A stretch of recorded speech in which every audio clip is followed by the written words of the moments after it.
Ano ang age limit pa Taiwan? Ang laging tanong ng ating mga kababayan. Ako si Chella, 6 na taon ng factory worker dito sa bansang Taiwan. For today's video, tara samahan niyo pumunta sa aming dormitory. Kahit nagbabahay kami, nagbabayad pa rin kami ng dorm dito sa Taiwan. Dahil kasama yon sa kontratang pinirmahan namin. From Luchu ay babiyahe tayo papunta sa Nansi. Dahil makikipagkita ko sa broker namin para iabot na sa akin yung aking panibagong ARC.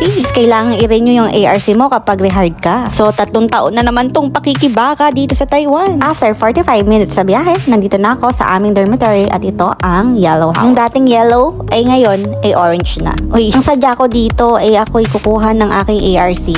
Pero bago ang lahat, sasagutin ko na ang inyong katanungan. Ang katanungan ay ano ba ang age limit papunta dito sa Taiwan? Ikaw ay mag-a-apply sa mga agency sa Pilipinas. Ang age limit ng mga agency doon ay 35, 32, 30, and 28. At nakadepende yon sa company na hiring sa agency. Dami kasi sa akin nagtatanong at nagtataka tungkol dun sa 45 years old na in-upload ko. Hiring na pinost ko na yon ay hindi yun sa agency. Yun ay sa G2G o sa DMW. Sa ngayon, puro agency lang muna yung pinopost ko dahil walang hiring ngayon sa DMW para sa factory worker dito sa Taiwan. Nagtatanong sa akin how to apply here in Taiwan. Mag-update kayo lagi sa DMW website kung gusto nyong panoorin yung reels ko, nakapin dito sa aking blow up. Para makakuha kayo ng slot in case man na magkaroon ng hiring sa DMW at updated kayo. Information ay instant na ngayon. Galaw-galaw din pag may time. Katapos kunin ko yung aking contract at ang aking ARC, ay babiyahe tayo ngayon papunta dito sa EDA. We're going to EDA. Para sa akin, isa to sa pinakamagandang mall dito sa Kaohsiung at lagi ditong nagsisale. Yes, sale lagi dito yung mga Nike shoes kapag holiday. Iba't ibang brand pa ng shoes. So, punta ka na sa EDA habang nakasale pa sila. Abudol ka na habang nakasale pa sila. Mahaba-habang biyahe to from Nansi. Pupunta tayo ngayon sa EDA. Dito sa Taiwan, pwede kang bumili ng kotse or motor kung gugustuhin mo man or afford mo, pwede. Kailangan mo pa rin magkaroon ng lisensya dito bago ka mag-drive. Mahaba yung biyahe namin, talagang kabundukan siya bago ka makarating dun sa mall na yun. Ulit naman yung pagod namin kasi maraming product na nakasale ngayon dito sa EDA. Kung gusto mo naman makarating dito at wala kang sasakyan, pwede kang mag-commute by a bus. Beside lang yun sa Sinstuing Station. So arat na habang nakasale pa sila. Kung may katanungan man kayo, pwede nyo akong i-PM sa aking blow up. God bless everyone.